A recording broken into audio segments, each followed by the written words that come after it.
ਤਾਂ ਸ਼੍ਰੋਮਣੀ ਕਮੇਟੀ ਨੇ ਇਹ ਜੰਦਰਾ ਲਾ ਲਿਆ ਕਿ ਗੁਰੂ ਗ੍ਰੰਥ ਅਵੇਲੇਬਲ ਹੈ ਹੀ ਨਹੀਂ।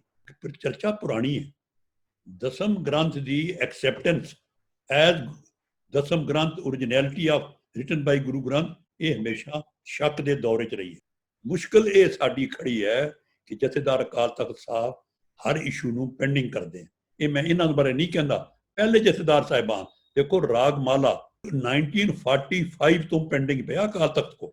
1945 ਦਾ ਡਿਸੀਜਨ ਹੈ, ਪੜ੍ਹ ਲਿਓ ਕਿ ਇਹ ਪੈਂਡਿੰਗ ਕਰਦੇ ਆ, ਜਿਹੜਾ ਚਾਹੇ ਉਹ ਪੜ੍ਹੇ, ਜਿਹੜਾ ਚਾਹੇ ਨਾ ਪੜ੍ਹੇ।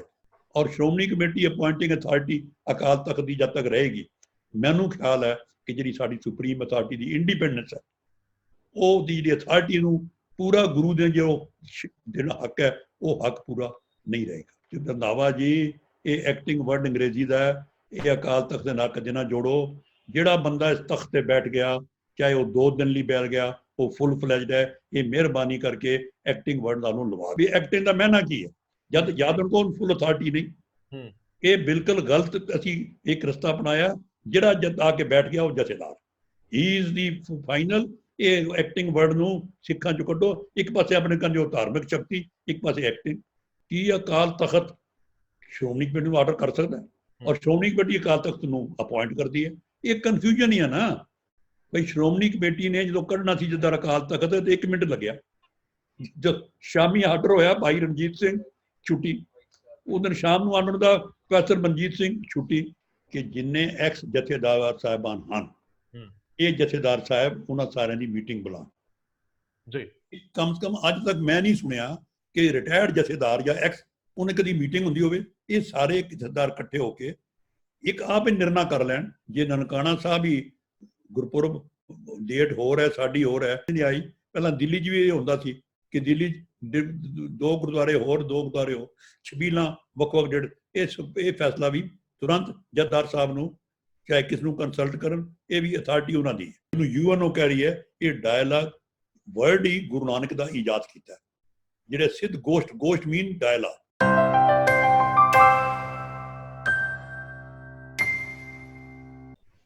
ਦੇਸ਼ ਦੁਨੀਆ 'ਚ ਵਸਦੇ ਪੰਜਾਬੀਆਂ ਨੂੰ ਜੀ ਆਇਆਂ। ਮੈਂ ਹਰਜਿੰਦਰ ਸਿੰਘ ਰੰਧਾਵਾ, ਤੁਸੀਂ ਦੇਖ ਰਹੇ ਹੋ ਪੰਜਾਬ ਟੈਲੀਵਿਜ਼ਨ ਔਰ ਮੇਰੇ ਨਾਲ ਨੇ ਸਰਦਾਰ ਤਰਲੋਚਨ ਸਿੰਘ। ਸਰਦਾਰ ਤਰਲੋਚਨ ਸਿੰਘ ਸਾਬਕਾ ਮੈਂਬਰ ਰਾਜ ਸਭਾ ਔਰ ਘੱਟ ਗਿਣਤੀ ਕਮਿਸ਼ਨ ਦੇ ਸਾਬਕਾ ਚੇਅਰਮੈਨ। ਦੋਸਤੋ, ਸਿੱਖ ਮਸਲਿਆਂ ਦੇ ਉੱਤੇ ਬੋਲਣਾ ਬੜਾ ਔਖਾ ਹੁੰਦਾ ਹੈ ਔਰ ਮਰਿਆਦਾ ਦੇ ਨਾਲ ਤੁਹਾਨੂੰ ਇਹ ਵੀ ਦੇਖਣਾ ਪੈਂਦਾ ਹੈ ਕਿ ਤੁਹਾਡਾ ਕੋਈ ਲਫ਼ਜ਼ ਕਿਸੇ ਦੇ ਮਨ ਨੂੰ ਠੇਸ ਨਾ ਪਹੁੰਚਾਵੇ। ਲੇਕਿਨ ਬਹੁਤ ਵਾਰੀ ਬੋਲਣੋਂ ਰਹਿ ਨਹੀਂ ਹੁੰਦਾ। ਕਈ ਮਸਲੇ ਐਸੇ ਸਾਹਮਣੇ ਖਲੋ ਜਾਂਦੇ ਆ, ਜੇ ਤੁਸੀਂ ਉਲੰਘ ਜਾਂਦੇ ਹੋ, ਉਧਰ ਧਿਆਨ ਨਹੀਂ ਕਰਦੇ ਤੇ ਨੈਤਿਕ ਤੌਰ ਤੇ ਤੁਹਾਨੂੰ ਤਕਲੀਫ ਹੁੰਦੀ ਆ, ਮਾਨਸਿਕ ਤੌਰ ਤੇ ਤੁਸੀਂ ਆਪਣੇ ਆਪ ਨੂੰ ਮਾਫ ਨਹੀਂ ਕਰ ਪਾਉਂਦੇ। ਬਹੁਤ ਸਾਰੇ ਸਵਾਲ ਇੰਨੀ ਦਿਨੀ ਵੀ ਉੱਠ ਰਹੇ ਆ। ਸਵਾਲ ਕਿਤੇ ਵੀ ਉੱਠੇ, ਲੇਕਿਨ ਜੇ ਸਵਾਲ ਐਡਰੈਸ ਨਹੀਂ ਹੁੰਦਾ, ਸੰਬੋਧਿਤ ਨਹੀਂ ਕੀਤਾ ਜਾਂਦਾ ਤੇ ਉਹ ਵੱਡਾ ਹੁੰਦਾ ਜਾਂਦਾ ਹੈ। ਸੋ ਸਰਦਾਰ ਤਰਲੋਚਨ ਸਿੰਘ ਮੇਰੇ ਨਾਲ ਆ।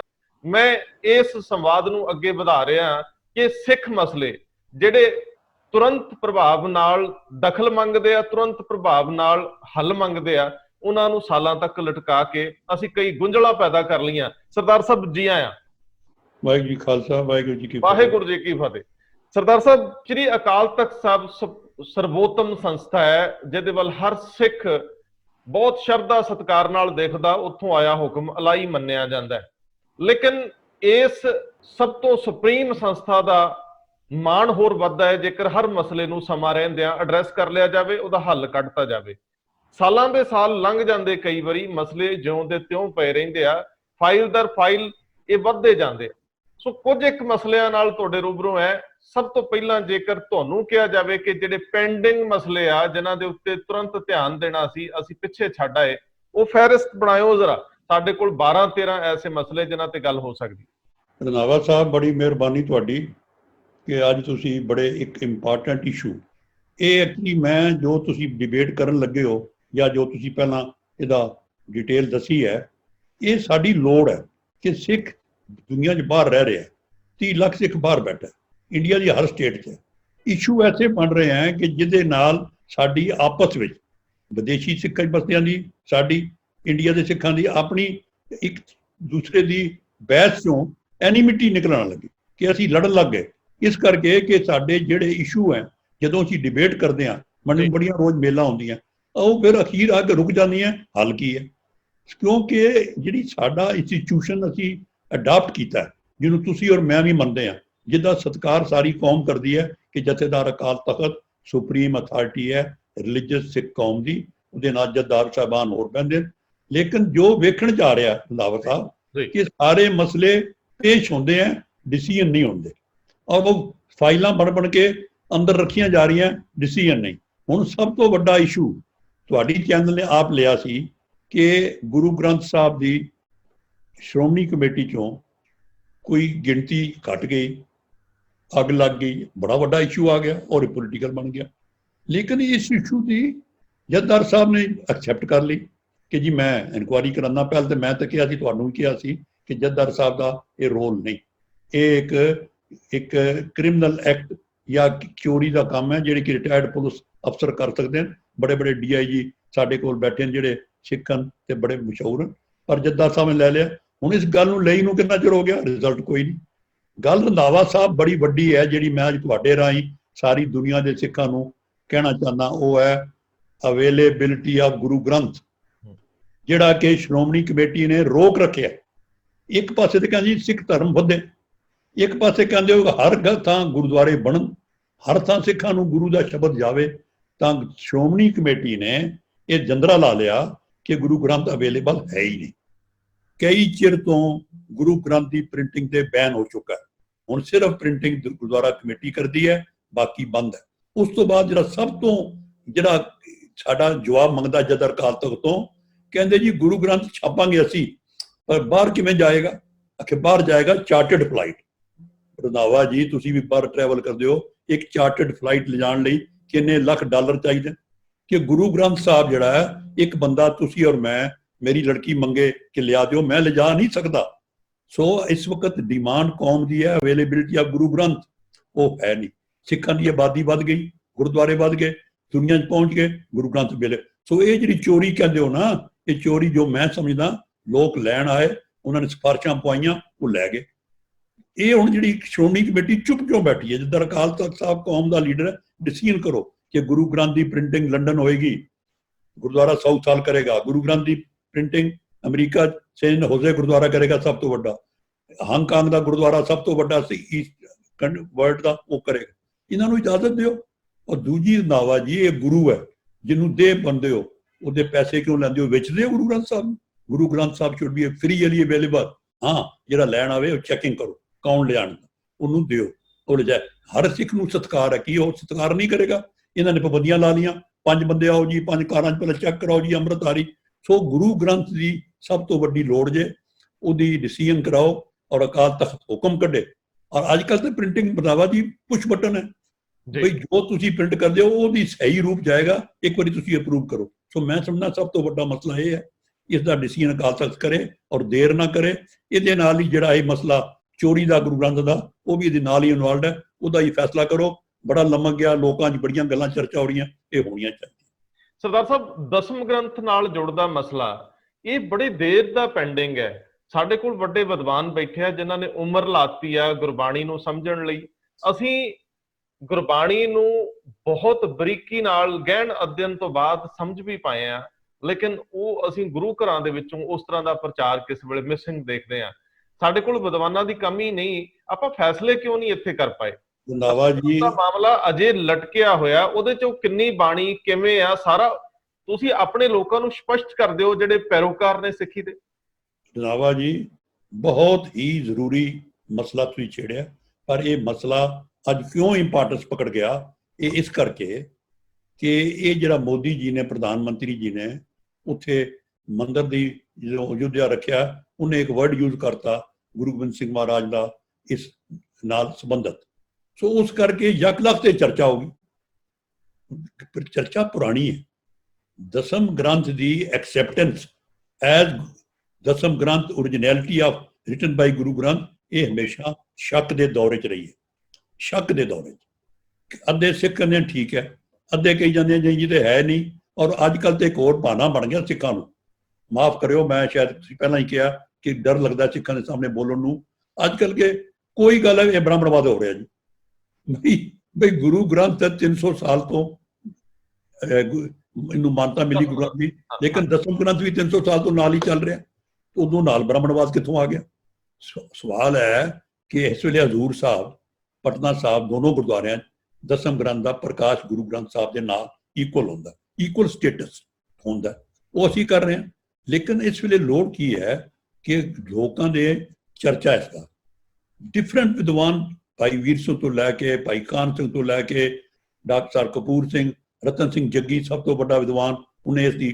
ਹੁਣ ਲੋੜ ਕੀ ਹੈ ਕਿ ਗੁਰੂ ਦਸਮ ਗ੍ਰੰਥ ਵਿੱਚ ਕਈ ਬਾਣੀਆਂ ਸਿੱਖਾਂ ਨੂੰ ਪਸੰਦ ਨਹੀਂ, ਇਹ ਬਿਲਕੁਲ ਠੀਕ ਹੈ। ਉਹ ਲੱਗਦਾ ਹੈ ਕਿ ਬਾਣੀਆਂ ਟਰਾਂਸਲੇਟ ਕਰਵਾਈਆਂ ਗਈਆਂ ਕਿਸੇ ਹੋਰ ਕੰਮ ਲਈ, ਉਹਦਾ ਮਤਲਬ ਕੋਈ ਹੋਰ ਸੀ, ਉਹ ਇੱਕ ਵੱਖਰਾ ਲਿਟਰੇਚਰ ਦਾ ਜਿਹਨੂੰ ਕਹਿੰਦਾ ਨਾ ਸਾਈਡ ਇਸ਼ੂ ਕਰਨ ਲਈ ਕੀਤਾ ਸੀ, ਪਰ ਉਹ ਸਾਰਾ ਬਾਣੀ 'ਚ ਪਾਤਾ ਗਿਆ। ਜਿਹੜੀਆਂ ਦਸਮ ਗ੍ਰੰਥ ਚੁਪਈ ਸਾਹਿਬ ਹੈ, ਜਾਪ ਸਾਹਿਬ ਹੈ, ਸਵਈਏ ਜਿਨ੍ਹਾਂ ਨੂੰ ਅਸੀਂ ਨਿਤਨੇਮ ਮੰਨਦੇ ਹਾਂ, ਅਕਾਲ ਉਸਤਤ ਹੈ, ਜਿਹੜੀਆਂ ਗੱਲਾਂ ਸਿੱਖ ਸਮਝਦੇ ਨੇ ਇਹ ਸਾਡੇ ਗੁਰੂ ਨਾਨਕ ਦੇ ਧਰਮ ਦੇ ਨਾਲ ਮਿਲਦੀਆਂ, ਉਹ ਵਿੱਚੋਂ ਗੁਰੂ ਗ੍ਰੰਥ ਚੋਂ ਕੱਢ ਦਿਓ, ਉਹਨਾਂ ਨੂੰ ਮਾਨਤਾ ਦਿਓ। ਲੇਕਿਨ ਜਿਹੜਾ ਸ਼ਬਦ ਉੱਚ ਨਹੀਂ, ਉਹ ਉਹਨਾਂ ਨੂੰ ਵੱਖਰਾ ਕਰਕੇ ਡਿਸੀਜਨ ਲਓ, ਪਰ ਕੌਣ ਲਵੇ? ਮੁਸ਼ਕਲ ਇਹ ਸਾਡੀ ਖੜੀ ਹੈ ਕਿ ਜਥੇਦਾਰ ਅਕਾਲ ਤਖਤ ਸਾਹਿਬ ਹਰ ਇਸ਼ੂ ਨੂੰ ਪੈਂਡਿੰਗ ਕਰਦੇ। ਇਹ ਮੈਂ ਇਹਨਾਂ ਬਾਰੇ ਨਹੀਂ ਕਹਿੰਦਾ, ਪਹਿਲੇ ਜਥੇਦਾਰ ਸਾਹਿਬਾਨ ਦੇਖੋ, ਰਾਗ ਮਾਲਾ ਕਿੰਨੇ ਚਲਾਈ? ਭਾਈ ਰਣਧੀਰ ਸਿੰਘ ਨੇ, ਸਭ ਤੋਂ ਵੱਡੇ ਜਿਹੜੇ ਕੀਰਤਨੀਏ ਗੁਰੂ ਘਰ ਦੇ ਭਾਈ ਰਣਧੀਰ ਸਿੰਘ, ਜੇਲਾਂ ਕੱਟੀਆਂ, ਕਿਤਾਬਾਂ ਲਿਖੀਆਂ, ਉਹਨਾਂ ਨੇ ਕਿਹਾ ਰਾਗ ਮਾਲਾ ਗੁਰੂ ਗ੍ਰੰਥ 'ਚ ਨਹੀਂ ਹੋਣੀ ਚਾਹੀਦੀ। ਗਿਆਨੀ ਗੁਰਦਿੱਤ ਸਿੰਘ ਬਹੁਤ ਵੱਡਾ ਵਿਦਵਾਨ, ਕਿਤਾਬ ਲਿਖ ਕੇ ਮੁਦਾਮਣੀ, ਉਹਦਾ 1945 ਤੋਂ ਪੈਂਡਿੰਗ ਪਿਆ ਅਕਾਲ ਤਖਤ ਕੋ। 1945 ਦਾ ਡਿਸੀਜਨ ਹੈ, ਪੜ੍ਹ ਲਿਓ ਕਿ ਇਹ ਪੈਂਡਿੰਗ ਕਰਦੇ ਆ, ਜਿਹੜਾ ਚਾਹੇ ਉਹ ਪੜ੍ਹੇ, ਜਿਹੜਾ ਚਾਹੇ ਨਾ ਪੜ੍ਹੇ, ਅਸੀਂ ਫੈਸਲਾ ਦਿਆਂਗੇ। ਫੈਸਲਾ ਕਿਉਂ ਨਹੀਂ ਕਰਦੇ? ਸੋ ਅੱਜ ਲੋੜ ਹੈ ਜਥੇਦਾਰ ਅਕਾਲ ਤਖਤ ਸਾਹਿਬ ਸਿੱਖ ਵਿਦਵਾਨ ਬਿਠਾਓ, ਇਹ ਹੁਣ ਦਸਮ ਗ੍ਰੰਥ ਦਾ ਵਨਸ ਫਾਰ ਆਲ, ਇਹਦੀ ਬੜੀ ਦੁਬਿਧਾ ਜੇ, ਬੜੀ ਕੌਮ ਡਿਵਾਈਡ ਹੋ ਰਹੀ ਹੈ ਇਸ ਗੱਲ ਤੇ। ਮੈਨੂੰ ਇੰਨੀਆਂ ਮੇਲਾਂ ਆਉਂਦੀਆਂ ਇਹਨਾਂ ਦਿਨਾਂ, ਕਿਉਂਕਿ ਇਸ਼ੂ ਹੁਣ ਉੱਠਿਆ। ਇਹ ਸਾਡੀ ਕੌਮ ਦਾ ਮਸਲਾ, ਜਥੇਦਾਰ ਸਾਹਿਬ ਬੜੇ ਵਿਦਵਾਨ ਅਵੇਲੇਬਲ, ਹੁਣ ਵੀ ਬੁਲਾਓ, ਤੇ ਡਿਸੀਜਨ ਤੁਸੀਂ ਕਰਨਾ। ਤੁਸੀਂ ਆਪਣੀ ਰਿਸਪਾਂਸਿਬਿਲਿਟੀ ਜਦੋਂ ਆਉਂਦੀ ਹੈ, ਉਦੋਂ ਵਾਹਿਗੁਰੂ ਤੁਹਾਨੂੰ ਸ਼ਕਤੀ ਦਿੱਤੀ ਹੈ, ਉਹ ਸ਼ਕਤੀ ਦਾ ਇਸਤੇਮਾਲ ਕਰੋ।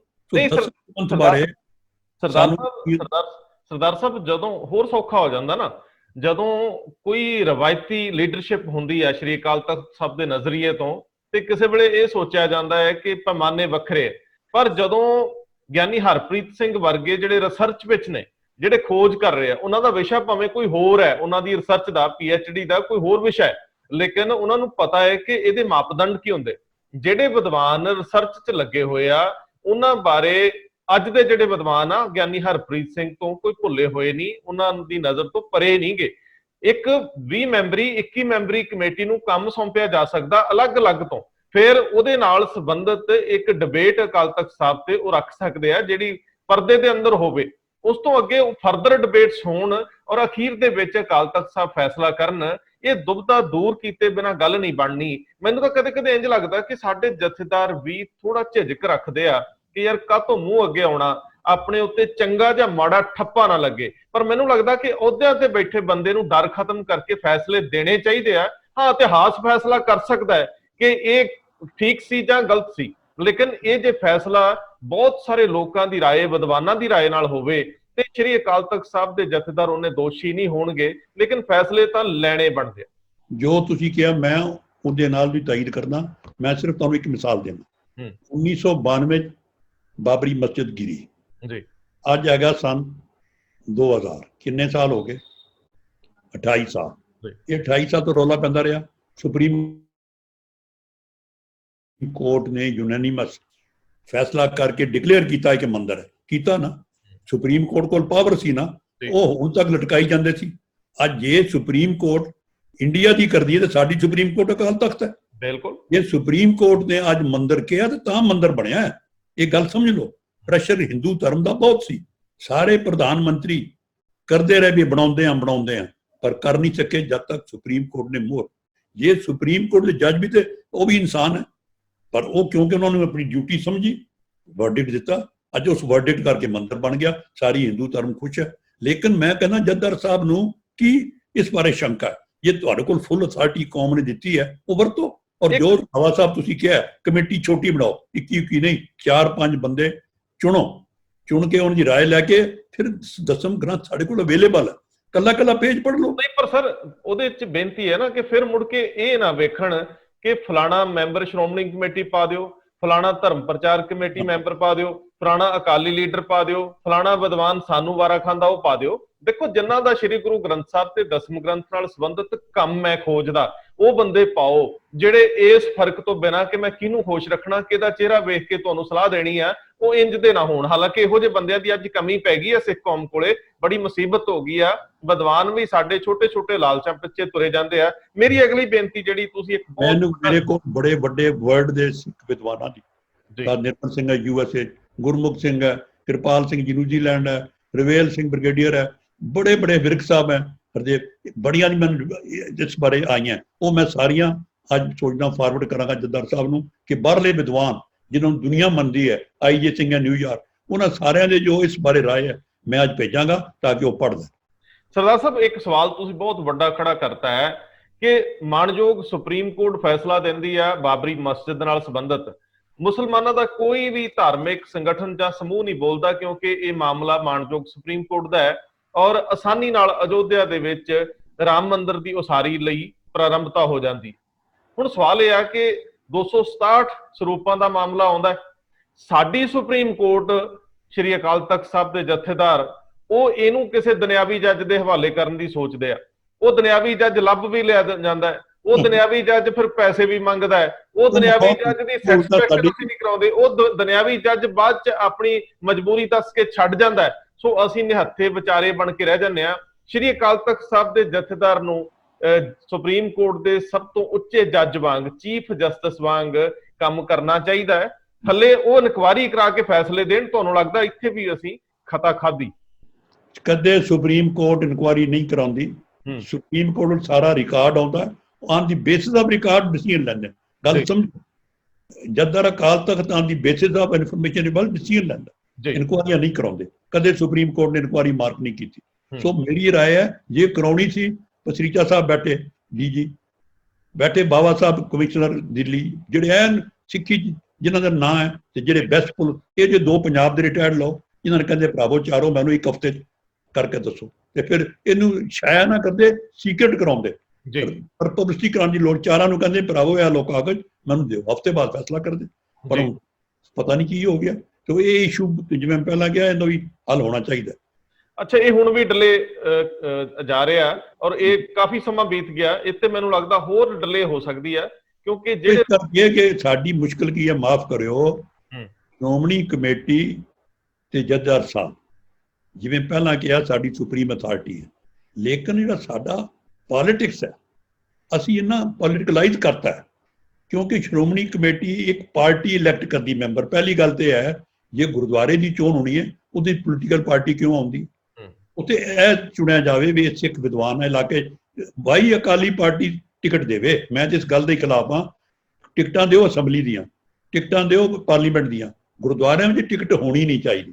ਗੁਰਦੁਆਰਿਆਂ 'ਚ ਪਿੰਡਾਂ ਦੇ ਲੋਕ, ਸਿੰਘ ਸਭਾਵਾਂ ਇਕੱਠੀਆਂ ਹੋਣ, ਉਹ ਚੁਣਨ ਵੀ ਸਾਡਾ ਇਹ ਸੇਵਕ ਹੈ, ਇਹ ਕਰੇਗਾ। ਇਹ ਜੀ ਬੰਦੇ, ਜਦ ਤੱਕ ਸ਼੍ਰੋਮਣੀ ਕਮੇਟੀ 'ਚੋਂ ਪੋਲੀਟਿਕਸ ਨਹੀਂ ਖਤਮ ਹੁੰਦਾ ਔਰ ਸ਼੍ਰੋਮਣੀ ਕਮੇਟੀ ਅਪੁਆਇੰਟਿੰਗ ਅਥਾਰਟੀ ਅਕਾਲ ਤਖਤ ਦੀ ਜਦ ਤੱਕ ਰਹੇਗੀ, ਮੈਨੂੰ ਖਿਆਲ ਹੈ ਕਿ ਜਿਹੜੀ ਸਾਡੀ ਸੁਪਰੀਮ ਅਥਾਰਟੀ ਦੀ ਇੰਡੀਪੈਂਡੈਂਸ ਹੈ, ਉਹ ਦੀ ਜਿਹੜੀ ਅਥਾਰਟੀ ਨੂੰ ਪੂਰਾ ਗੁਰੂ ਦੇ ਜੋ ਜਿਹੜਾ ਹੱਕ ਹੈ ਉਹ ਹੱਕ ਪੂਰਾ ਨਹੀਂ ਰਹੇਗਾ। ਤੁਸੀਂ ਠੀਕ ਆਖਦੇ ਹੋ ਸਰ ਕਿ ਜਦੋਂ ਇੱਕ ਸਿੰਪਲ ਆਫਿਸ ਆਰਡਰ ਦੇ ਨਾਲ ਸ਼੍ਰੀ ਅਕਾਲ ਤਖਤ ਸਾਹਿਬ ਦੇ ਜਥੇਦਾਰ ਦੀ ਜਥੇਦਾਰੀ ਵਾਪਸ ਹੋ ਸਕਦੀ ਹੈ, ਜਥੇਦਾਰੀ ਦੇ ਆਰਡਰ ਹੋ ਸਕਦੇ ਆ, ਫਰਦਰ ਆਰਡਰਸ ਤੱਕ ਜਥੇਦਾਰੀ ਵਾਪਸ ਲਈ ਜਾ ਸਕਦੀ ਆ, ਉਦੋਂ ਤੱਕ ਸ਼ਾਇਦ ਜਥੇਦਾਰ ਵੀ ਮੁਕੰਮਲ ਇੰਡੀਪੈਂਡੈਂਸ ਜਿਹਨੂੰ ਕਹਿੰਦੇ ਆ, ਮੁਕੰਮਲ ਸਵੈ ਨਿਰਭਰਤਾ ਨਾਲ ਕੰਮ ਨਹੀਂ ਕਰਨਗੇ। ਕੁਝ ਡਰ ਤਾਂ ਬਣੇ ਰਹਿੰਦੇ ਆ। ਬੰਦਾ ਭਾਵੇਂ ਕਿੱਡੇ ਵੀ ਅਹੁਦੇ ਤੇ ਹੋਵੇ, ਉਹਦੇ ਅੰਦਰਲਾ ਫਿਕਰ ਨਹੀਂ ਜਾਂਦਾ। ਅਗਲਾ ਮਸਲਾ ਮੇਰੇ ਕੋਲ ਜਿਹੜਾ ਕੈਲੰਡਰ ਨਾਲ ਇੱਕ ਗੱਲ ਐਡ ਕਰਦੇ ਆ ਬਈ, ਸ਼੍ਰੋਮਣੀ ਕਮੇਟੀ ਨੂੰ ਮਾਫ ਕਰਿਓ, ਫਿਰ ਕਹਿੰਦੇ ਮੈਂ ਗਲਤ ਨਾ ਬੋਲਾਂ, ਕਿ ਇਹ ਜੱਦਾਰ ਸਾਹਿਬ ਨੂੰ ਡਿਊਅਲ ਚਾਰਜ, ਦਮਦਮਾ ਸਾਹਿਬ ਦਾ ਵੀ, ਕੀ ਸਿੱਖ ਕੌਮ ਕੋਲ ਪਿਛਲੇ 1.5 ਸਾਲ ਤੋਂ ਇੱਕ ਸਿੰਘ ਚੰਗਾ ਨਹੀਂ ਮਿਲਿਆ ਜਿਹਨੂੰ ਜਥੇਦਾਰ ਦਮਦਮਾ ਸਾਹਿਬ ਲਾਇਆ ਜਾ ਸਕੇ, ਉਹ ਪੈਂਡਿੰਗ। ਇਹ ਫੈਸਲਾ ਹੁਣ ਕੌਣ ਕਰੇਗਾ? ਮੈਨੂੰ ਦੱਸੋ। ਐਡੀ ਵੱਡੀ ਕੌਮ ਇਹ ਕਦੀ ਨਹੀਂ ਪੁੱਛ ਸਕੀ ਪ੍ਰਧਾਨ ਸ਼੍ਰੋਮਣੀ ਕਮੇਟੀ ਨੂੰ ਕਿ ਨਵਾਂ ਜਥੇਦਾਰ ਇਹਨਾਂ ਨੂੰ ਪੱਕਾ ਕਰੋ, ਇੱਥੇ ਉਹਨਾਂ ਦੀ ਜਗ੍ਹਾ ਉੱਥੇ ਪੱਕਾ ਲਾਓ। ਅੱਜ ਤੱਕ ਸਾਨੂੰ ਇਹ ਨਹੀਂ ਸਮਝ ਆਈ। ਐਡੀ ਵੱਡੀ ਕਮਿਊਨਿਟੀ ਇਹ ਅਸੀਂ ਬੋਲਦੇ ਹੀ ਨਹੀਂ। ਸਰ, ਉਹ ਵਾਰਾ ਖਾਂਦਾ ਨਾ, ਉਹ ਇੰਜ ਆ ਕਿ ਉੱਥੇ ਜਗ੍ਹਾ ਜਿਹੜੀ ਆ ਉਹ ਵੀ ਰੱਖੀ ਹੋਈ ਆ, ਜਿਸ ਦਿਨ ਮਰਜ਼ੀ ਆਫਿਸ ਆਰਡਰ ਵਾਪਸ ਲਿਆ ਜਾ ਸਕਦਾ ਹੈ ਐਕਟਿੰਗ ਜਥੇਦਾਰੀ ਵਾਲਾ, ਕਿਉਂਕਿ ਸਿੰਘ ਸਾਹਿਬ ਨੂੰ ਵਾਪਸ ਭੇਜਿਆ ਗਿਆ। ਨਵਾਂ ਬੰਦਾ ਵੀ ਲਾਇਆ ਜਾ ਸਕਦਾ। ਔਰ ਜੇਕਰ ਇਹ ਫੈਸਲੇ ਹੋ ਜਾਣਗੇ, ਕੋਈ ਜਥੇਦਾਰ ਮੁਕੰਮਲ ਕੰਮ ਕਰਨ ਲੱਗ ਜਾਊਗਾ, ਜੇ ਉਹ ਸਾਨੂੰ ਵਾਰਾ ਨਾ ਖਾਦਾ ਸਿਆਸੀ ਤੌਰ ਤੇ ਅੱਗੇ ਸ਼੍ਰੋਮਣੀ ਕਮੇਟੀ ਇਲੈਕਸ਼ਨ ਆਉਣ ਵਾਲੀ ਹੈ ਜਾਂ ਸਦਾ ਹੀ ਕੋਈ ਨਾ ਕੋਈ ਇਲੈਕਸ਼ਨ ਆਈ ਰਹਿੰਦੀ ਹੈ, ਸੋ ਕਿਉਂ ਇਹ ਇਸ ਤਰ੍ਹਾਂ ਦੇ ਹੱਥ ਕੰਡੇ ਮੈਨੂੰ ਲੱਗਦਾ ਹੁੰਦੇ ਆ ਕਿ ਜਿੰਨਾ ਚਿਰ ਰੰਧਾਵਾ ਜੀ, ਇਹ ਐਕਟਿੰਗ ਵਰਡ ਅੰਗਰੇਜ਼ੀ ਦਾ ਹੈ, ਇਹ ਅਕਾਲ ਤਖਤ ਦੇ ਨਾਲ ਕਦੇ ਨਾ ਜੋੜੋ।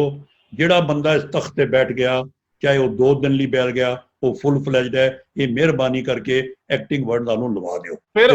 ਫਿਰ ਆਰਡਰਸ ਦੇ ਵਿੱਚ ਇਹ ਕਿਉਂ ਆ ਜੀ? ਉਹ ਮੈਂ ਹੀ ਤੁਹਾਨੂੰ ਕਹਿਣ ਲੱਗਾ ਵੀ ਐਕਟਿੰਗ ਦਾ ਮਹਿਨਾ ਕੀ ਹੈ, ਜਦ ਉਹਨਾਂ ਕੋਲ ਫੁੱਲ ਅਥਾਰਟੀ ਨਹੀਂ। ਇਹ ਬਿਲਕੁਲ ਗਲਤ ਅਸੀਂ ਇੱਕ ਰਸਤਾ ਅਪਣਾਇਆ। ਜਿਹੜਾ ਜਦ ਆ ਕੇ ਬੈਠ ਗਿਆ ਉਹ ਜਥੇਦਾਰ, ਹੀ ਇਜ਼ ਦੀ ਫਾਈਨਲ।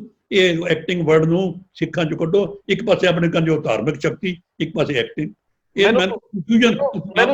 ਮੈਨੂੰ ਸਰ ਇਹ ਵੀ ਸਵਾਲ ਦਾ ਜਵਾਬ ਦਿਓ ਕਿ ਕੀ ਜਥੇਦਾਰ ਸਾਹਿਬ ਸਾਡੇ ਇੰਨੇ ਨਿਮਾਣੇ ਆ ਕਿ ਉਹਨਾਂ ਲਈ ਜਿਹੜਾ ਉਹਨਾਂ ਕੋਲ ਆਪਣਾ ਆਫਿਸ ਆਰਡਰ ਹੈ ਜਿਹਦੇ ਤੇ ਉਹ ਜੁਆਇਨ ਕਰ ਰਹੇ ਆ ਅਕਾਲ ਤਖਤ ਦੀ ਜਥੇਦਾਰੀ ਨੂੰ, ਕੀ ਉਹ ਉੱਥੋਂ ਪਹਿਲਾ ਹੁਕਮਨਾਮਾ ਇਹ ਨਹੀਂ ਕਰ ਸਕਦੇ ਕਿ ਸ਼੍ਰੋਮਣੀ ਕਮੇਟੀ ਨੂੰ ਆਦੇਸ਼ ਕੀਤਾ ਜਾਂਦਾ ਹੈ ਕਿ ਜਿਹੜੇ ਆਰਡਰ ਕੀਤੇ ਗਏ ਆ ਇਹ ਆਰਡਰ ਗਲਤ ਹੈ? ਸਵਾਲ ਹੈ ਕਿ ਇੱਕ ਇਹ ਬੜਾ ਕਨਫਿਊਜ਼ਨ। ਰੰਧਾਵਾ ਜੀ, ਤੁਹਾਨੂੰ ਮੈਂ ਮਾਫ ਕਰਿਓ, ਮੈਂ ਫਿਰ ਰਿਕੁਐਸਟ ਕਰਦਾ, ਤੁਹਾਡੀ ਚੈਨਲ ਇਸ ਵੇਲੇ ਸਿੱਖਾਂ ਇੱਕ ਨਵੀਂ ਜਾਗਰਤੀ ਲਿਆ ਰਹੀ ਹੈ ਡਿਸਕਸ਼ਨ ਦੀ। ਯੂ ਅਲਾਓ ਕਰ ਰਹੇ ਹੋ ਕਿ ਬੋਲੋ। ਇਹ ਏਡਾ ਵੱਡਾ ਇਸ਼ੂ ਹੈ ਕਿ ਅਕਾਲ ਤਖਤ ਸ਼੍ਰੋਮਣੀ ਕਮੇਟੀ ਨੂੰ ਆਰਡਰ ਕਰ ਸਕਦਾ ਹੈ ਔਰ ਸ਼੍ਰੋਮਣੀ ਕਮੇਟੀ ਅਕਾਲ ਤਖਤ ਨੂੰ ਅਪਾਇੰਟ ਕਰਦੀ ਹੈ। ਇਹ ਕਨਫਿਊਜ਼ਨ ਹੀ ਹੈ ਨਾ ਬਈ। ਸ਼੍ਰੋਮਣੀ ਕਮੇਟੀ ਨੇ ਜਦੋਂ ਕੱਢਣਾ ਸੀ ਜਿੱਦਾਂ ਅਕਾਲ ਤਖਤ ਤੇ 1 ਮਿੰਟ ਲੱਗਿਆ। ਜਦ ਸ਼ਾਮੀ ਆਰਡਰ ਹੋਇਆ ਭਾਈ ਰਣਜੀਤ ਸਿੰਘ ਛੁੱਟੀ, ਉਹ ਦਿਨ ਸ਼ਾਮ ਨੂੰ ਆਨੰਦ ਦਾ ਪ੍ਰੋਫੈਸਰ ਮਨਜੀਤ ਸਿੰਘ ਛੁੱਟੀ। ਕਿੰਨੇ ਵਿਦਵਾਨ। ਮੇਰਾ ਮਤਲਬ ਹੈ ਇਹ ਕਨਫਿਊਜ਼ਨ ਤੇ ਪਹਿਲਾਂ ਦੂਰ ਕਰਾਓ ਕਿ ਕੀ ਅਕਾਲ ਤਖਤ ਕੋਲ ਅਥਾਰਟੀ ਹੈ ਕਿ ਸ਼੍ਰੋਮਣੀ ਕਮੇਟੀ ਨੂੰ ਆਰਡਰ ਕਰੇ। ਪਰ ਮੇਰਾ ਸਵਾਲ ਸਰ ਇਹਦੇ ਨਾਲ ਜੁੜਦਾ ਹੈ ਕਿ ਕੀ ਜਥੇਦਾਰ ਸ਼੍ਰੀ ਅਕਾਲ ਤਖਤ ਸਾਹਿਬ ਇਹ ਨਹੀਂ ਹੁਕਮਨਾਮਾ ਕਰ ਸਕਦੇ ਕਿ ਜਿਹੜਾ ਵੀ ਜਥੇਦਾਰ ਜਾਂ ਜਿਹੜਾ ਵੀ ਤਖਤ ਤੇ ਅਸੀਨ ਹੋਵੇਗਾ, ਬੈਠੇਗਾ, ਉਹਦੀ ਇੱਕ ਟਨਿਓਰ ਹੋਵੇਗੀ, ਉਹਦਾ ਇਹ ਜਿਹੜਾ ਕਾਰਜ ਖੇਤਰ ਹੈ ਇਹਦੇ ਚ ਕੋਈ ਦਖਲਅੰਦਾਜ਼ੀ ਨਹੀਂ ਹੋਊਗੀ। ਮੈਨੂੰ ਇੰਜ ਲੱਗਦਾ ਹੈ ਕਿ ਜਿੰਨਾ ਚਿਰ ਜਥੇਦਾਰ ਤਗੜੇ ਹੋ ਕੇ ਕੋਈ ਇੱਕ ਜਥੇਦਾਰ ਫੈਸਲਾ ਨਹੀਂ ਕਰੂਗਾ, ਫਿਰ ਇਹ ਦੇਖੋ ਪ੍ਰਬੰਧ ਤਾਂ ਇੰਜ ਹੀ ਹੈ ਕਿ ਜਿਹੜੀ ਅਪਾਇੰਟਿੰਗ ਅਥਾਰਟੀ ਆ, ਜਿਹੜੀ ਕਿਸੇ ਨੂੰ ਵਾਪਸ ਲੈਣ ਦਾ ਹੱਕ ਰੱਖਦੀ ਆ, ਫਿਰ ਸੁਪਰੀਮ ਤੇ ਉਹੀ ਹੈ ਨਾ। ਅੰਪਲਾਇਰ ਸਭ ਤੋਂ ਸੁਪਰੀਮ ਹੈ। ਇਹ ਵੱਡਾ ਸਵਾਲ ਹੈ ਕਿ ਅੰਪਲਾਇਰ ਸਭ ਤੋਂ ਸੁਪਰੀਮ ਹੈ ਨਾ। ਮੈਂ ਤੁਹਾਨੂੰ ਮਿਸਾਲ ਦੇਵਾਂ, ਬੜੀਆਂ ਸਰਕਾਰ ਦੀਆਂ ਮਿਸਾਲਾਂ, ਬਹਿਸ ਲੰਬੀ ਹੋ ਜਾਏਗੀ। ਜਦੋਂ ਚੇਅਰਮੈਨ ਲੱਗਦਾ, ਜਿਵੇਂ ਮੈਂ ਲੱਗਿਆ ਚੇਅਰਮੈਨ ਨੈਸ਼ਨਲ ਮਾਈਨੋਰਟੀ ਕਮਿਸ਼ਨ, ਉਹਦੇ ਟਰਮ ਸੀ ਮੇਰੀ 3 ਸਾਲ। ਉਹਦੇ ਲਿਖਿਆ ਸੀ ਕਿ ਮੈਨੂੰ ਕੋਈ ਹਟਾ ਨਹੀਂ ਸਕਦਾ ਅਨਲੈਸ ਕਿ ਮੈਂ ਮਾਰਲ ਕੋਈ ਐਕਟ ਨਾ ਹੋਵੇ ਜਾਂ ਮੈਂ ਕੋਈ ਐਸਾ ਮੇਰੇ ਕ੍ਰਿਮੀਨਲ ਨਾ ਕੇਸ ਹੋ ਜਾਏ, ਮੈਨੂੰ ਕੋਈ ਸਰਕਾਰ ਨਹੀਂ ਹਟਾ ਸਕਦੀ। ਜਿੰਨੇ ਇਸ ਤਰ੍ਹਾਂ ਦੇ ਜੱਜ ਸੁਪਰੀਮ ਕੋਰਟ ਲੱਗ ਗਏ, ਇਹਨਾਂ ਨੂੰ ਹਟਾ ਨਹੀਂ ਸਕਦਾ ਅਨਲੈਸ ਕੋਈ ਕੇਸ ਨਾ ਹੋਵੇ। ਇਹ ਜਦਰ ਅਕਾਲ ਤਖਤ ਦੀ ਟੈਨਿਓਰ ਫਿਕਸ ਹੋ ਕੇ ਫਿਰ ਇਹ ਹਟਣ ਦਾ ਸਵਾਲ ਹੀ ਨਹੀਂ। ਜੇ ਲਿਖਿਆ ਜਾਏਗਾ ਹੀ can not be removed unless, ਉਹ 2 ਪ੍ਰੋਵੀਜ਼ਨ ਪਾ ਦਿਓ, ਉਹ ਅੱਜ ਤੱਕ ਹੋਇਆ ਹੀ ਨਹੀਂ। ਨਾਲੇ ਗੱਲਾਂ ਅਸੀਂ ਬੜੀਆਂ ਕਰਦੇ ਹਾਂ, ਬੜੀ ਕੌਮ ਵਿਦਵਾਨ ਹੋ ਗਈ, ਬੜੇ ਬਾਰ, ਲੇਕਿਨ ਇਹ ਕਲਾਸ ਅੱਜ ਤੱਕ ਨਹੀਂ ਪਈ। ਪਰ ਸਰ ਮੈਂ ਫਿਰ ਰਿਪੀਟ ਕਰ ਰਿਹਾ, ਤੁਹਾਡੀ ਜਾਂ ਮੇਰੀ ਗੱਲ ਕਿਉਂ ਸੁਣੀ ਜਾਊਗੀ, ਲੇਕਿਨ ਜੇ ਜਥੇਦਾਰ ਸ਼੍ਰੀ ਅਕਾਲ ਤਖਤ ਸਾਹਿਬ ਗਿਆਨੀ ਹਰਪ੍ਰੀਤ ਸਿੰਘ ਡੇਰਿੰਗ ਸਟੈਪ ਲੈਣ ਔਰ ਆਪਣੇ ਦਫ਼ਤਰ ਤੋਂ ਸ਼੍ਰੋਮਣੀ ਕਮੇਟੀ ਨੂੰ ਇੱਕ ਪੱਤਰ ਲਿਖ ਦੇਣ ਕਿ ਫੈਸਲੇ ਲੈਣ ਵਾਲੀ ਅਥਾਰਟੀ ਕਿਸੇ ਦੇ ਅਧੀਨ ਨਹੀਂ ਹੋ ਸਕਦੀ, ਇਹਦੇ ਉੱਤੇ ਸਪਸ਼ਟ ਕੀਤਾ ਜਾਂਦਾ ਹੈ ਕਿ ਅਕਾਲ ਤਖਤ ਸਾਹਿਬ ਦੇ ਜਥੇਦਾਰ ਦੀ ਅਪਾਇੰਟਮੈਂਟ ਦਾ ਤਰੀਕਾ ਇਹ ਹੋਵੇ ਔਰ ਜਥੇਦਾਰ ਦੀ ਰਿਮੂਵਲ ਜਿਹੜੀ ਆ ਉਹ ਸਿਰਫ ਸੰਗਤ ਕਰ ਸਕੇ ਜਾਂ ਕੋਈ ਮਾਂ ਦੋਸ਼ ਲਿਆਂਦਾ ਜਾ ਸਕੇ, ਇਹ ਤਾਂ ਅਕਾਲ ਤਖਤ ਸਾਹਿਬ ਦੇ ਜਥੇਦਾਰ ਕਰਨਗੇ ਤੇ ਕੰਬਣਗੇ ਲੋਕ, ਇਹ ਸਿਆਸੀ ਪ੍ਰਬੰਧ ਵਾਲੇ ਕੰਬਣਗੇ, ਪਰ ਜਥੇਦਾਰ ਇੰਨੀ ਜ਼ੁਰਤ ਤਾਂ ਕਰਨ ਨਾ ਕੌਣ ਕਰੇਗਾ। ਇਹਦੇ ਚ ਮੈਂ ਐਡ ਕਰ ਦਿਆਂ ਕਿ ਜਿੰਨੇ ਐਕਸ ਜਥੇਦਾਰ ਸਾਹਿਬਾਨ ਹਨ, ਇਹ ਜਥੇਦਾਰ ਸਾਹਿਬ ਉਹਨਾਂ ਸਾਰਿਆਂ ਦੀ ਮੀਟਿੰਗ ਬੁਲਾਉਣ ਜੀ।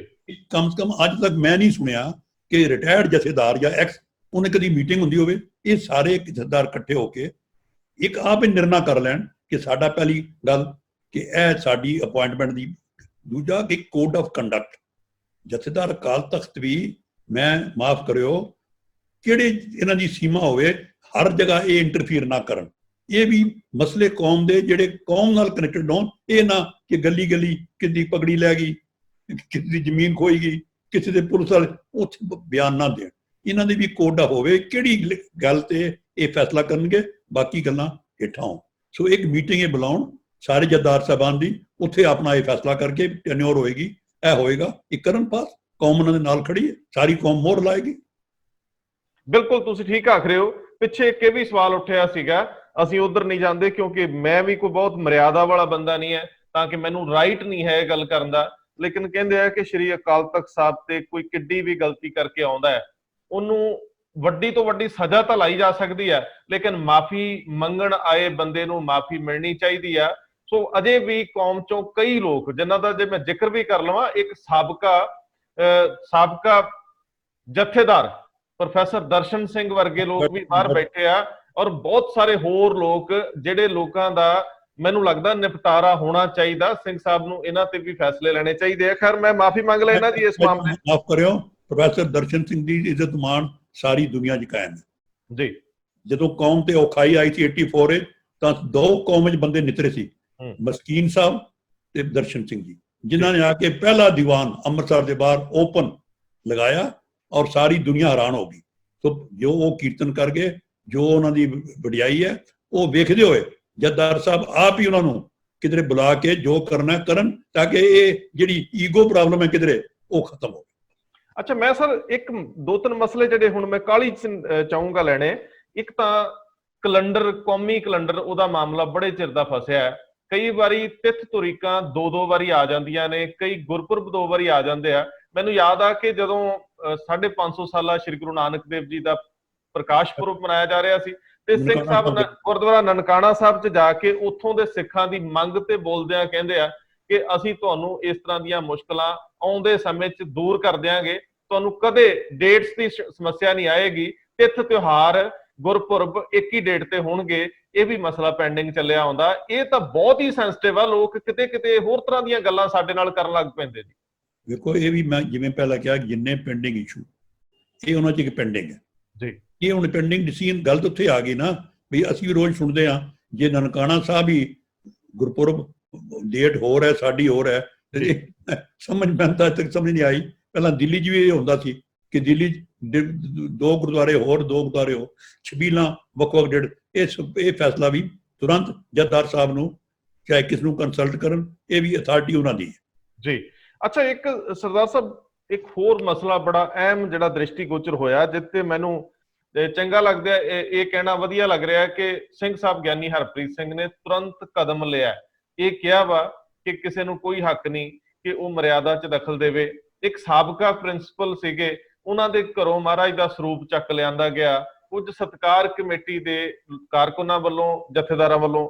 ਇਹ ਵੀ ਇੱਕ ਧੌਂ ਸੀ ਮੈਂ ਕਹੂੰਗਾ। ਇਹਦੇ ਉੱਤੇ ਬੜੀ ਅਧੀਨਗੀ ਨਾਲ ਗੱਲ ਹੋਣੀ ਚਾਹੀਦੀ ਆ। ਇਹ ਵੀ ਸ਼੍ਰੀ ਅਕਾਲ ਤਖਤ ਸਾਹਿਬ ਤੇ ਮਸਲੇ ਆਉਣੇ ਚਾਹੀਦੇ ਆ। ਜਿਹੜਾ ਮਰਜ਼ੀ ਆਪਣੇ ਆਪ ਇੰਜ ਕਰੇ, ਇਹ ਇਸ ਸੰਬੰਧੀ ਵੀ ਕੋਈ ਨਾ ਕੋਈ, ਮੈਂ ਕਹਿੰਦਾ ਹਰ ਚੀਜ਼, ਹਰ ਗੱਲ ਤੇ ਹੁਕਮਨਾਮਾ ਨਾ ਹੋਵੇ, ਡਾਇਰੈਕਸ਼ਨ ਤਾਂ ਹੋ ਹੀ ਸਕਦੀ ਹੈ ਸਰ।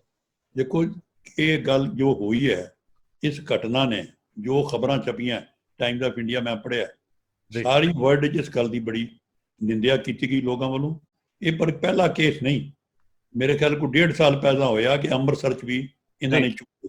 ਇਸ ਤੋਂ ਪਹਿਲਾਂ ਤੁਸੀਂ ਹੈਰਾਨ ਹੋ ਗਏ ਕਿ ਸਿੰਧੀਆਂ ਦੇ ਜਿਹੜੇ ਗੁਰਦੁਆਰੇ ਨੇ ਉਹਨਾਂ 'ਚ ਗੁਰੂ ਗ੍ਰੰਥ ਸਾਹਿਬ ਚੁੱਕ ਕੇ ਲੈ ਗਏ। ਅਸੀਂ ਸਿੰਧੀਆਂ ਨੂੰ ਹੁਣ ਵੰਜਿਤ ਕਰਤਾ ਹੈ ਕਿ ਸਿੰਧੀ ਚਾਹੇ ਜਿੰਨੇ ਮਰਜ਼ੀ ਗੁਰੂ ਨਾਨਕ, ਧੰਨ ਗੁਰੂ ਨਾਨਕ ਕਹਿਣ, ਤੁਸੀਂ ਗੁਰੂ ਗ੍ਰੰਥ ਤੱਕ ਨਹੀਂ ਸਕਦੇ। ਇਹ ਬੜੀਆਂ ਗੱਲਾਂ ਵਾਪਰ ਰਹੀਆਂ।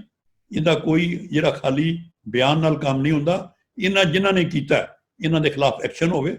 ਇਹ ਖਾਲੀ ਇਸ ਕਰਕੇ ਨਹੀਂ ਕਿ ਮੈਂ ਰੋਕਤਾ। ਆਫਟਰ ਆਲ ਇਹ ਹੁਣ ਜੇ ਲੋਕਾਂ ਦੇ ਘਰਾਂ ਜਾਣਗੇ, ਪਹਿਲਾਂ ਤਾਂ ਪੰਜਾਬ ਪੁਲਿਸ ਕਿੱਧਰ ਗਈ? ਇਹ ਇੱਕ ਕਿਸੇ ਦੇ ਘਰ ਟ੍ਰੈਸਪਾਸ ਕਰਨਾ ਇਹ ਵੀ ਆਫੈਂਸ ਹੈ, ਚਾਹੇ ਗੁਰੂ ਗ੍ਰੰਥ ਸਾਹਿਬ ਦਾ ਬਹਾਨਾ ਲਾ ਕੇ।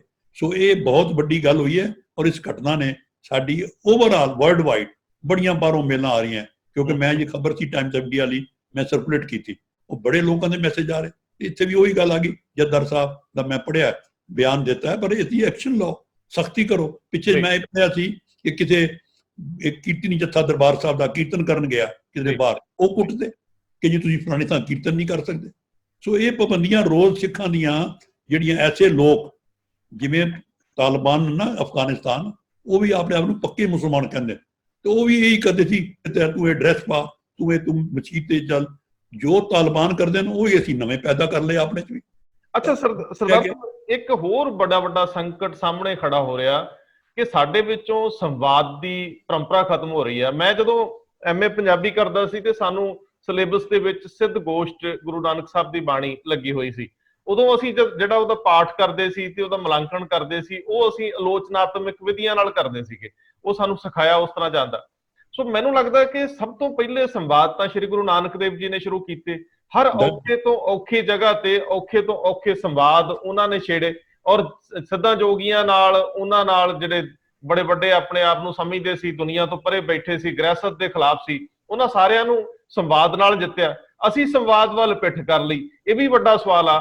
ਸਾਡੇ ਸਿੰਘ ਸਾਹਿਬ ਨੂੰ ਵੀ ਡਿਬੇਟ ਵਰਗੀ ਪਰੰਪਰਾ ਜਿਹੜੀ ਬਹਾਲ ਕਰਨੀ ਚਾਹੀਦੀ, ਜਿਵੇਂ ਕਵੀਸ਼ਰਾਂ ਵਾਲੀ ਸੀ, ਜਿਵੇਂ ਢਾਡੀਆਂ ਵਾਲੀ ਗੁਰੂ ਹਰਗੋਬਿੰਦ ਸਾਹਿਬ ਨੇ ਕੀਤੀ ਸੀ। ਅੱਜ ਸਾਨੂੰ ਇਸ ਤਰ੍ਹਾਂ ਦੇ ਪ੍ਰਚਾਰ ਲਈ ਵੀ ਵਧਣਾ ਚਾਹੀਦਾ। ਰੰਧਾਵਾ ਜੀ, ਗੁਰੂ ਨਾਨਕ ਸਾਹਿਬ ਦੀਆਂ ਬੜੀਆਂ ਵਡਿਆਈਆਂ ਐਂਡ ਉਹਨਾਂ ਨੇ ਇੰਨੀਆਂ ਨਵੀਆਂ ਗੱਲਾਂ ਕੀਤੀਆਂ ਜਿੰਨਾ ਗਿਣਦੀਆਂ ਬਹੁਤ। ਲੇਕਿਨ ਜੀ ਵਰਡ ਜਿਹੜਾ ਡਾਇਲਾਗ ਹੈ ਨਾ, ਜਿਹਨੂੰ ਅੱਜ ਦੁਨੀਆ ਮੰਨ ਰਹੀ ਹੈ, ਜਿਹਨੂੰ UNO ਕਹਿ ਰਹੀ ਹੈ, ਇਹ ਡਾਇਲਾਗ ਵਰਡ ਹੀ ਗੁਰੂ ਨਾਨਕ ਦਾ ਇਜਾਦ ਕੀਤਾ ਹੈ। ਜਿਹੜੇ ਸਿੱਧ ਗੋਸ਼ਟ ਮੀਨ ਡਾਇਲਾਗ ਜੀ। ਗੁਰੂ ਨਾਨਕ ਨੇ ਸਾਰੀਆਂ ਜਿਹੜੀਆਂ ਯਾਤਰਾਵਾਂ ਫਾਰ ਡਾਇਲਾਗ। ਪਿੱਛੇ ਮੈਂ ਤਾਂ ਇੱਕ ਵਾਰੀ ਕਈਆਂ ਵਿਦਵਾਨਾਂ ਨੂੰ ਕਿਹਾ, ਇਸ ਗੱਲ ਤੇ ਕਿਤਾਬਾਂ ਲਿਖੋ ਕਿ ਡਾਇਲਾਗ ਨੂੰ ਸ਼ੁਰੂ ਕਰਨ ਵਾਲਾ ਇਹ ਡਾਕਟਰ ਹਰਦੇਵ ਸਿੰਘ ਵਿਰਕ ਲਿਖ ਰਿਹਾ ਕਿਤਾਬ। ਮੈਂ ਇਹ ਜਥੇਦਾਰ ਸਾਹਿਬ ਨੂੰ ਬੇਨਤੀ ਕਰਦਾ ਕਿ ਜੇ ਡਾਇਲਾਗ ਗੁਰੂ ਨਾਨਕ ਦੇ ਗਿਆ ਤਾਂ ਤੁਸੀਂ ਕੀ ਡਾਇਲਾਗ ਕਰਦੇ ਹੋ? ਇਹ ਆਪ ਵੀ ਸੋਚੋ ਨਾ। ਡਾਇਲਾਗ ਦਾ ਮਤਲਬ ਹੈ ਕਿ ਜਿਹੜੇ ਸਾਡੇ ਨਾਲੋਂ ਲੋਕ ਕਿਸੇ ਬਹਾਨੇ ਝਗੜਾ ਹੁੰਦਾ, ਉਹਨਾਂ ਨੂੰ ਬੁਲਾ ਕੇ ਗੱਲ ਤਾਂ ਕਰੋ। ਇਹ ਗੱਲ ਮਿਸਿੰਗ ਜੇ ਬੜੀ। ਮੈਂ ਤੁਹਾਨੂੰ, ਤੁਸੀਂ ਕੱਲ ਇੱਕ ਡਿਬੇਟ ਵੀ ਕਰਾਈ ਹੈ, ਮੈਂ ਸੁਣੀ ਹੈ, ਉਹ ਵੱਖਰਾ ਟਾਪਿਕ ਹੈ, ਉਹ ਵੀ ਡਾਇਲਾਗ ਮੰਗਦਾ ਕਿ ਜਿਨ੍ਹਾਂ ਨੂੰ ਤੁਸੀਂ ਕਹਿੰਦੇ ਹੋ ਜੀ ਤੂੰ ਇਹ ਗਲਤ ਹੈ, ਉਹ ਡਿਸੀਜਨ ਆਪ ਕਰਨ ਤੋਂ ਪਹਿਲਾਂ ਡਾਇਲਾਗ। ਅਸੀਂ ਲੋਕਾਂ ਨੂੰ ਨਾਲ ਜੋੜਨ ਦਾ, ਸਭ ਕੋ ਮੀਤ ਹਮ ਆਪਨ ਕੀਨਾ, ਹਮ ਸਭ ਨਾ ਕੇ ਸਾਜਨ, ਇਹ ਹੈ ਗੁਰੂ ਨਾਨਕ ਦਾ ਮਿਸ਼ਨ। ਲੋਕਾਂ ਨੂੰ ਦੋਸਤ ਬਣਾਓ। ਅਸੀਂ ਉਹ ਲੋਕਾਂ ਨੂੰ ਕੱਢਣ 'ਚ ਲੱਗੇ ਹਾਂ। ਇਹ ਜਿਹੜੀ ਡਾਇਲਾਗ ਵਰਡ ਹੈ, ਇਹਨੂੰ ਅਸੀਂ ਅਡਾਪਟ ਕਰੀਏ। ਸਰਦਾਰ ਸਾਹਿਬ, ਇੱਕ ਤੁਸੀਂ ਮੈਨੂੰ ਹੋਰ ਵੀ ਇਸ਼ੂ ਦਿੱਤਾ ਸੀਗਾ, ਅਸੀਂ ਕੋਸ਼ਿਸ਼ ਕਰਾਂਗੇ ਕਿ ਅਸੀਂ ਆਪਣੀ ਬਣਦੀ ਜ਼ਿੰਮੇਵਾਰੀ ਨਿਭਾਈਏ। ਇਸ ਤਰ੍ਹਾਂ ਦੇ ਸੈਂਸਿਟਿਵ ਇਸ਼ੂਜ਼ ਕਿਸੇ ਵੇਲੇ ਹੱਥ 'ਚ ਲੈਂਦੇ ਆ, ਮਨ ਤਰਬਕਦਾ ਹੈ, ਕਿਉਂਕਿ ਕਈ ਵਾਰੀ ਲੋਕ ਸੰਵੇਦਨਾ ਭੁੱਲ ਜਾਂਦੇ ਆ, ਸਲੀਕਾ ਭੁੱਲ ਜਾਂਦੇ ਆ, ਸੱਭਿਅਕ ਸ਼ਬਦ ਭੁੱਲ ਜਾਂਦੇ ਆ, ਔਰ ਉਹ ਹਾਰਡ ਸ਼ਬਦਾਂ ਦੀ ਵਰਤੋਂ ਕਰਦੇ ਆ, ਉਦੋਂ ਮਨ ਦੁਖਦਾ ਹੈ। ਅਸੀਂ ਲੋਕ ਕੰਮ ਕਰ ਰਹੇ ਆ ਔਰ ਇਹ ਕੰਮ ਬਣਦਾ ਵੀ ਹੈ। ਸੋ ਜਿਹੜੇ ਮਾਡਰਨ ਤਰੀਕੇ ਆ, ਜਿਹੜੇ ਅੱਜ ਕੱਲ ਸੋਸ਼ਲ ਮੀਡੀਆ ਦੇ ਤਰੀਕੇ ਆ, ਜੇ ਉਹ ਮੰਚ ਛੱਡ ਦਿਆਂਗੇ ਤੇ ਸਾਡੀ ਜਗ੍ਹਾ ਹੋਰ ਲੈ ਲੈਣਗੇ, ਦੂਜੇ ਲੋਕ ਲੈ ਲੈਣਗੇ। ਸੋ ਮੈਨੂੰ ਇੰਜ ਲੱਗਦਾ ਹੈ ਕਿ ਜਿਹੜੇ ਵਿਸ਼ੇ ਤੁਸੀਂ ਸੁਝਾ ਰਹੇ ਸੀਗੇ, ਅਸੀਂ ਉਹਨਾਂ ਦੇ ਉੱਤੇ ਡਿਬੇਟਸ ਦਾ ਇੱਕ ਸਿਲਸਿਲਾ ਬਣਾਈਏ, ਉਹਦੇ ਵਿੱਚ ਵੱਖ-ਵੱਖ ਧਰਮਾਂ ਦੇ ਲੋਕ ਵੀ ਸ਼ਾਮਲ ਹੋਣ, ਤਾਂ ਕਿ ਜਿਹੜੀ ਗੁਰੂ ਨਾਨਕ ਸਾਹਿਬ ਦੀ ਸ਼ੁਰੂ ਕੀਤੀ ਪਰੰਪਰਾ ਹੈ, ਖਾਲਸਾ ਸਾਜਨਾ ਦੇ ਇਤਿਹਾਸਕ ਮੌਕੇ ਆਏ ਆ, ਉਸ ਤੋਂ ਬਾਅਦ ਅੱਜ ਤੱਕ ਅਸੀਂ ਕਿੱਥੇ ਪਹੁੰਚੇ ਔਰ ਸਾਨੂੰ ਕਿੰਨਾ ਕੁ ਸਫ਼ਰਗਾਹ ਤੈਅ ਕਰਨਾ ਹੈ, ਔਰ ਸਾਡੇ ਕਿਹੜੇ ਰਾਹ ਰਸਤੇ ਹੋਣ, ਰੈਲੇਵੈਂਟ ਚੀਜ਼ਾਂ ਨੂੰ ਅਸੀਂ ਕਿਵੇਂ ਵਿਸਥਾਰ ਦੇ ਸਕੀਏ, ਇਹਨਾਂ ਮੁੱਦਿਆਂ ਤੇ ਤੁਹਾਡੇ ਨਾਲ ਜੁੜਦੇ ਰਵਾਂਗੇ। ਕੀਮਤੀ ਸਮਾਂ ਦੇਣ ਲਈ ਬਹੁਤ ਸ਼ੁਕਰਾਨਾ। ਵਾਹਿਗੁਰੂ ਜੀ ਕਾ ਖਾਲਸਾ, ਵਾਹਿਗੁਰੂ ਜੀ ਕੀ ਫਤਿਹ।